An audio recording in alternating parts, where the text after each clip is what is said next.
Ante las mareas de todos los días,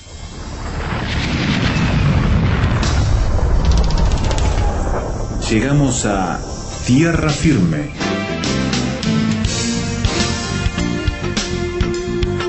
Diálogos de actualidad con Salvador de Lutri.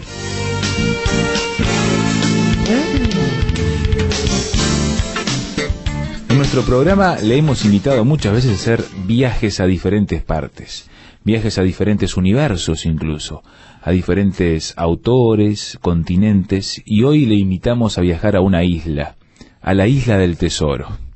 Pero mejor dicho, vamos a hablar de quién escribió la obra La Isla del Tesoro. Vamos a hablar de un autor que tal vez el nombre sea un poco foráneo en nuestras latitudes, pero que su libro ha marcado también la lectura de adolescentes, de jóvenes, de adultos. Robert Stevenson, aquí con Salvador y con Ezequiel de Lutri. ¿Te gusta este autor, Ezequiel?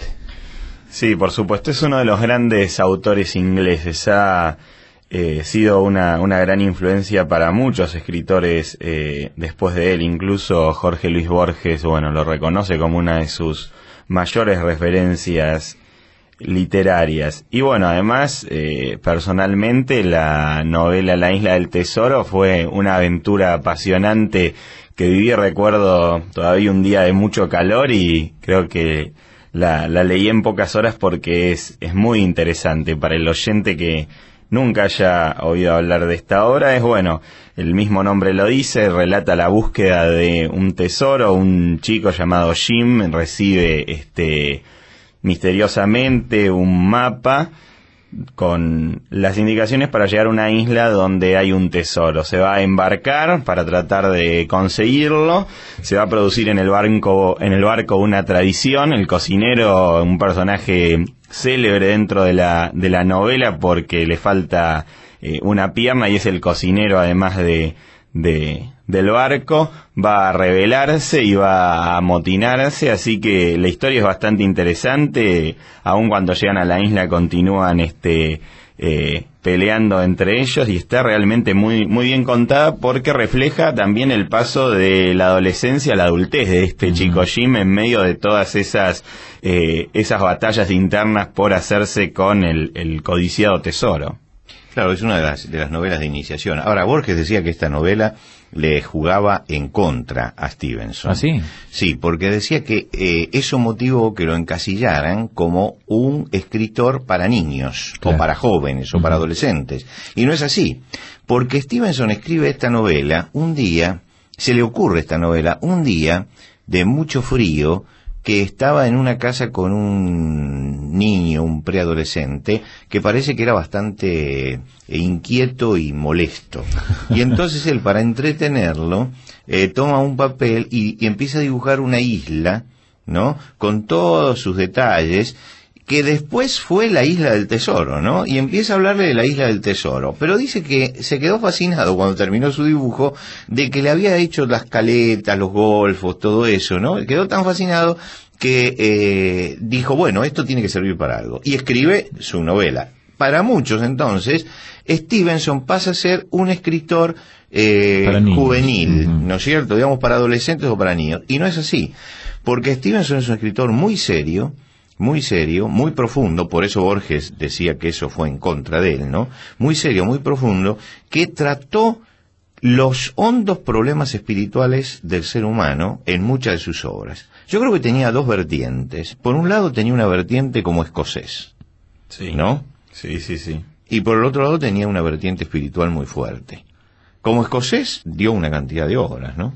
Sí, bueno, Secuestrado y Catriona son las dos obras, creo, fundamentales de él dentro del ciclo escocés. También son novelas de aventuras. Aún en las novelas de aventuras o de acción, él sigue mostrándose como un excelente escritor. Yo creo que una persona adulta puede disfrutar muchísimo Secuestrado, Catriona o La Isla del Tesoro porque tienen muchísima riqueza literaria. Uh-huh. Además, tenía conoció muchísimos lugares a lo largo de su vida Stevenson porque era una persona muy enferma. De hecho, murió muy joven, no llegaba a los 50 años. Y bueno, ustedes saben que él vivió a fines del siglo XIX. Ustedes saben que en ese momento la medicina no estaba demasiado avanzada, así que la recomendación era que vaya buscando nuevos aires, y cada tanto tiempo tenía que mudarse de lugar porque sus médicos le recomendaban que buscara aires nuevos, hasta que finalmente él se va a mudar a la isla de Samoa, donde parece que va a encontrar un aire que le sentó bastante bien, por lo menos por un tiempo, y en ese lugar escribió algunos de sus cuentos más recordados, como El diablo en la botella. Uh-huh. Y yo recibí una gran frustración una vez con Stevenson. ¿Ah, sí? Porque resulta que yo era un adolescente que había leído La isla del tesoro.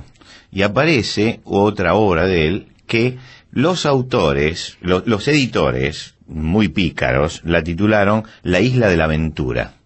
Lógicamente, yo dije, tiene que ver con La isla del tesoro. Y no, es un libro que él escribe 2 años antes de su muerte, que se llama originalmente La resaca. Ajá. Después, mucho tiempo después lo descubrí. Y es un libro reflexivo, ¿no es cierto? Es un libro para adultos realmente, ¿no? Es un libro sobre hombres que en su frustración llegan a una isla que eligen, ¿no es cierto?, para vivir la tragedia de haberse frustrado en la vida. Entonces me resultó un libro totalmente distinto y me defraudó en su momento. Notablemente pasaron muchos años y yo volví a tomar ese libro, y lo volví a tomar porque sabía que tenía otro título, y ya lo vi con otros ojos. Lo que quiere decir que en alguna forma La isla del tesoro a mí también me jugó en contra, ¿no? Yo esperaba que todo en él fueran aventuras, ¿no? Y no es todo aventuras, ¿no? Yo recuerdo que cuando yo tomé por primera vez el libro tal vez fundamental para lo que queremos decir hoy, que es El extraño caso del hombre y la bestia, como lo conocemos nosotros, mi profesor de literatura en ese momento, yo tenía 15 años, me preguntó qué estaba leyendo, y le dije que estaba leyendo ese libro. Y me dijo, quisiera conocer su opinión crítica. Y me acuerdo que cuando lo terminé dije, le faltan 10 capítulos en el medio de acción donde la bestia se manifieste. Y él se reía, ¿no? Y ahora entiendo por qué se reía, porque yo lo había interpretado como un libro de aventuras, y no es un libro de aventuras, ¿no? Stevenson era hijo de un pastor presbiteriano, un hombre muy pero muy cercano a la fe, pero con una visión. Hay que entender también la influencia del puritanismo en ese momento, con una visión muy depurada de lo que es el mal. Él realmente le preocupaba el tema del mal. Le preocupó hasta tal punto que en un momento de su vida empezó a visitar los barrios bajos de Londres y a compartir con la gente de más bajo nivel, con ladrones, con prostitutas, en una investigación interna que él hacía acerca de cómo se manifiesta el mal en el hombre. Y un poco el extraño caso, ¿no?, del hombre y la bestia, es el resultado justamente de eso, ¿no? Sí, la novela es una novela muy breve, muy fácil de leer, a pesar de que es cierto, no tiene demasiada acción. Trata sobre un doctor que descubre una fórmula química con la cual puede dejar salir todos sus malos instintos de una sola vez. Cuando la toma, además de dejar salir sus malos instintos, su cuerpo se transforma, digamos, de acuerdo a esos malos instintos. Entonces se transforma en una especie de hombre bastante monstruoso que se llama Hyde y que hace sus fechorías por la ciudad. Cuando está por pasarse el efecto de la pócima, vuelve a su casa y ahí adentro se transforma nuevamente en el doctor. La vuelta de tuerca, y el doctor por supuesto es una persona muy respetable, nadie se imagina al principio que hay un nexo entre Hyde y el doctor, por supuesto, hasta que finalmente incluso el mismo lector, lamentablemente estamos anticipándonos un poco en la historia, pero de todas maneras vale la pena leerla, hasta que finalmente como lectores descubrimos que el doctor y Hyde son la misma persona. Pero además de eso, Stevenson da una vuelta de tuerca muy interesante, y es que llega un momento que el doctor no puede controlar sus transformaciones. No puede dejar de transformarse en Hyde. Hyde termina ganándole la pulseada al doctor. Ese monstruo que sacaba todo lo peor del doctor en un solo momento, empieza a ganarle al hombre honesto y honrado, que es Jenkins, el doctor, y termina finalmente, no pudiendo volver a la normalidad. Es una tragedia, por supuesto. y detrás de esto hay todo un sentido espiritual. Claro, por algo él lo planteó de esa manera. Hacemos una pequeña pausa, estamos hablando de Robert Stevenson, un escritor inglés muy apreciado por diversas obras que hemos mencionado, y esperemos que usted le tome el gusto también. Vamos a ver cuál era el sentido espiritual que planteaba entonces en esta obra tan importante.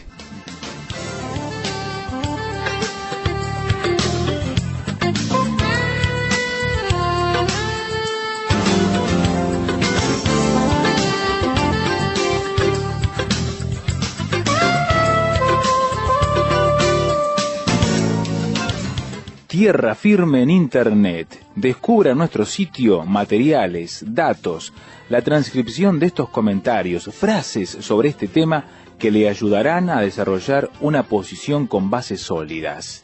Visítenos en www.tierrafirmertm.org www.tierrafirmertm.org.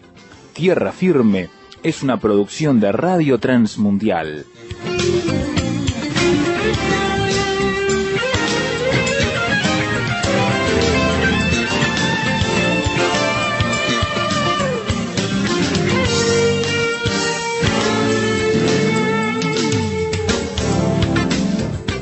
Seguimos en la compañía de Salvador, de Ezequiel y también de Robert Stevenson, aquí en la charla, y fuera de micrófonos vamos a hacer la aclaración porque bien vale la pena que uno dijo inglés y es escocés el hombre.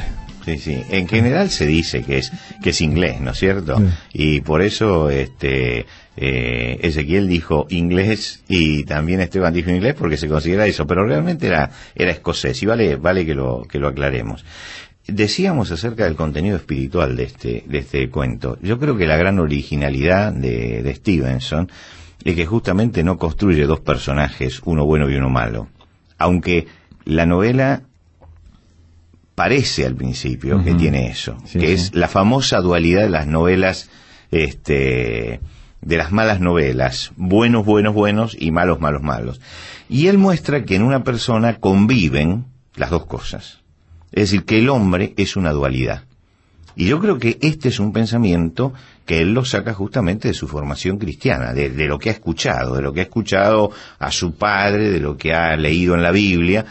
Empieza a indagar en la naturaleza humana, que la naturaleza humana puede manifestarse en sus dos aspectos. En general nosotros pensamos siempre que el mundo está constituido por gente como Albert Schweitzer, seguro, la Madre Teresa de Calcuta, y por el otro lado por Hitler, ¿no? O Stalin, o todo esto. Y no pensamos que conviven dentro de cada ser humano las posibilidades de uno y de otro. Es decir, no podemos imaginarnos a Hitler teniendo un gesto de bondad, claro, ni podemos imaginarnos a la Madre Teresa de Calcuta haciendo el mal. Pero la realidad es que el hombre es una dualidad, ¿no es cierto? Es decir, que podemos hacer el bien y podemos hacer el mal. Incluso San Pablo dice que él encuentra que hay una ley en sus miembros, en lo que él es como persona, en lo que se manifiesta, que muchas veces es contraria a su propia razón, que él quiere hacer ciertas cosas, pero que los impulsos que hay adentro no acompañan al razonamiento. Y yo creo que esto es mirar al hombre tal cual es. No mirarlo a través del tamiz que lo quiere ver el humanismo muchas veces, que quiere ver al hombre lleno de bondad, ¿no es cierto? Como lo veía Rousseau, por ejemplo. Claro, que para mí es el gran veneno que ha tenido la sociedad moderna, ¿no? Es decir, creer que el hombre es bueno naturalmente. Y yo creo que Stevenson da en el clavo cuando muestra que hay una dualidad.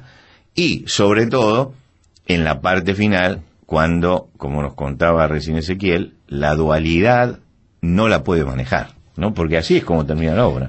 Además es interesante porque, bueno, el mal termina ganando. El hombre no puede lograr vencer en la pulseada al malo. Eso es tal vez lo que más impacta de la historia, que uno esperaría, bueno, que el doctor tenga el final feliz, pero bueno, Stevenson acertadamente rehúye al final feliz. Él tiene otro cuento muy interesante donde trata el mismo tema que se llama Markheim. Es un cuento realmente muy bien escrito, donde un personaje llega hasta un anticuario con el propósito de comprar un regalo, dice él, transcurre en Nochebuena el cuento, va a comprar un regalo para su enamorada, pero en realidad la intención de él era robarle al anticuario y lo termina matando. Y cuando lo mata y está recorriendo la casa de este hombre para tratar de encontrar el dinero, aparece mágicamente un personaje que es como una especie de doble del protagonista. El protagonista precisamente es quien da título al cuento, Markheim, y empieza a tener un diálogo con él y explicarle, todas las cosas malas que estaba haciendo, y además a mostrarle todas las posibilidades que tenía para accionar de ahí en adelante.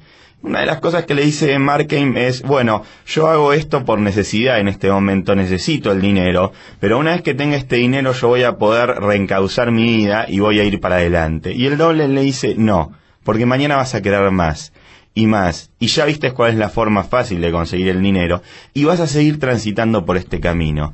Es decir, el mal como una opción irreversible. Cuando empecé, no puedo detenerme. Eso es lo que le dice su doble, o esta mágica aparición a Markheim. Y entonces Markheim en ese momento toma la decisión que le va a cambiar su vida. Y la decisión que le va a cambiar la vida es asumir que él está orando mal. Es asumir que le está ganando el pecado. Y cuando él asume que el mal le está ganando, decide hacer lo más sensato que hace en todo el cuento, que es entregarse. Uh-huh. Hay una escena final de Markheim que es interesantísima. El personaje ese misterioso con el que él conversa le dice, ahora va a venir la criada de la persona que mataste y va a entrar. Y lo que tenés que hacer es decirle, su amo está descompuesto, suba rápido la escalera, te pones detrás de ella y la matas. Uh-huh. ¿No? Es decir, le da alternativa. Esa es la única alternativa, dice, porque va a tocar el timbre y vas a tener que bajar, y si no vas a ver que él es el asesino. Entonces él baja y el cuento mantiene el suspenso de qué va a ser él. Y cuando llega y él abre la puerta y se encuentra con la criada, le dice, señorita, conviene que llame a la policía, acabo de asesinar a su amo. Es una frase clave para terminar el cuento. Con eso termina. Es decir, la confesión, ¿no es cierto?, es lo que lo libera de la presión del mal. Y yo creo que este es el tema central que resume la crisis de Stevenson, porque indudablemente Stevenson no escribe esto por nada, él tiene esa crisis personal, por eso lo escribe, y él no lo puede resolver, y lo resuelve finalmente diciendo, la única forma de cortar la cadena es si yo asumo la responsabilidad frente al mal. Uno entiende además esa frase final como un pedido de ayuda. Está diciendo, solo no puedo, así que me entrego, porque no sé cómo manejar la situación. El mal que tengo adentro mío excede el control que yo pueda ejercer. Yo creo que Stevenson nos lleva de la mano hacia una salida al problema sustancial del ser humano. Por un lado nos plantea cuál es la necesidad. El problema que tenemos es que necesitamos superar al mal que está en nosotros. En El hombre y la bestia nos muestra la profundidad destructiva del mal. Es notable, uno entra a andar por un camino equivocado, diríamos nosotros, y comienza a hacer el mal, y eso llega un momento que lo domina. No hay hombre que pueda dominarse en este sentido. Cuando uno inicia ese camino, llega un momento que no maneja más la dualidad, ¿no? Como decía alguien, se traba el mecanismo. Uh-huh. Yo digo, hago esto y vuelvo, pero llega un momento que no puedo volver más. No hay retorno. No hay retorno, estoy del otro lado. Y en Markheim creo que está señalando la salida. Mire, hay un momento en que a usted le va a parecer que no hay retorno. Hay un retorno. Y el retorno es cuando usted realmente admite que el mal está en usted, y cuando confiesa eso, y cuando se presenta entregado a la realidad de lo que es la naturaleza humana, que es lo que nos cuesta a nosotros, ¿no? Admitir que la naturaleza humana es eso, es decir, que tenemos eso. Y cae naturalmente la enseñanza de la Biblia cuando dice que el hombre es pecador, que está queriendo decir eso justamente, pero que si confesamos nuestros pecados, y yo creo que la confesión tiene una tremenda importancia para Stevenson, porque a pesar de que ocupa la última línea nada más en Markheim, ¿no es cierto?, es la frase sobre la que gira toda la historia. confesar significa ponerme de acuerdo con la verdad. La verdad es que yo hice esto, la verdad es que he hecho el mal. Cuando uno confiesa y se mira en el espejo de la realidad y dice soy esto, es cuando Dios tiene la oportunidad en la vida. Es cuando Dios puede actuar en la persona. Mientras que el hombre siga en la alienación del mal, porque el mal es una alienación, nos aliena de nuestra propia realidad, ¿no? Marken en un momento del cuento, él dice, pero yo no soy un asesino, ¿no? Claro, como diciendo, yo maté, justifica. pero no soy un asesino. Es una contradicción. Es una contradicción, pero realmente está alienado de su propia realidad. Cuando él sale de la alienación y cuando admite el mal está en mí y yo soy malo, es cuando Dios tiene la oportunidad de entrar en la vida. Y yo diría que una de las cosas que tenemos que hacer todos frente a Dios es admitir nuestras propias culpas, nuestros propios pecados, nuestras propias faltas y dar la oportunidad a Dios de que actúe en nosotros para que nuestra vida sea cambiada.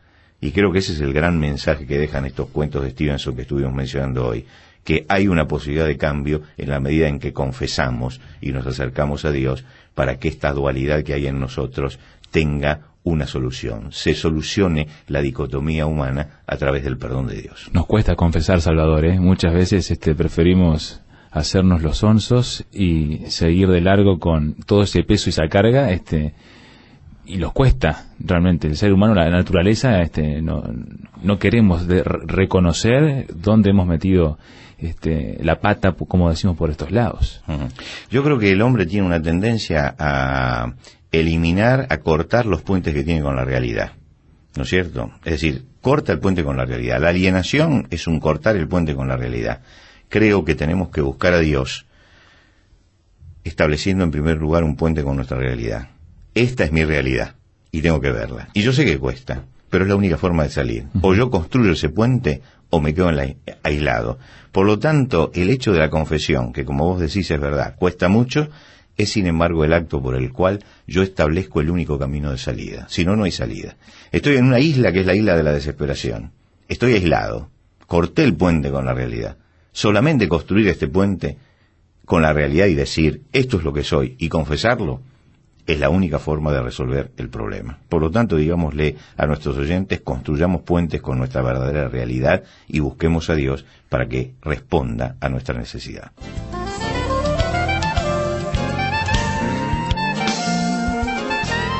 Los grandes músicos en tierra firme.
La música de Tierra Firme sigue de la mano de Tchaikovsky con The Seasons, opus 37 bis, marzo, La Alondra.